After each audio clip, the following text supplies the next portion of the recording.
Ang nagpaparumi sa tao ay hindi yung tinetake niya, yung sinusubo niya sa bibig niya, kundi yung lumalabas sa kanya. At kasama ang chismis diyan. Nasa huli, ayon mismo sa ating Panginoon pa rin sa Mateo 12:26, pananagutan natin. Napaka-specific pa nga ng sinabi niya sa atin. Bawat salita, bawat, bilangin mo yan, bawat salita na hindi makabuluhan, ating pananagutan. Merong nagbiro minsan, kung bibigyan ka ng piso, kada isang salita ng chismis na sinabi mo, Mars, baka milyonaryo ka na.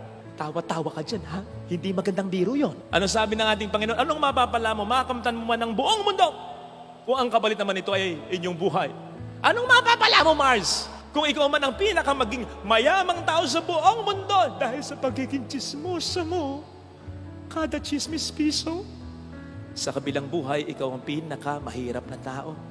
Sapagkat sa bawat chismis na binanggit mo, sisingiling ka ni Kristo. Tingnan natin kung hindi ka maging napakadukha sa impyerno. Yung bibig na yan, ha? Takpan yan.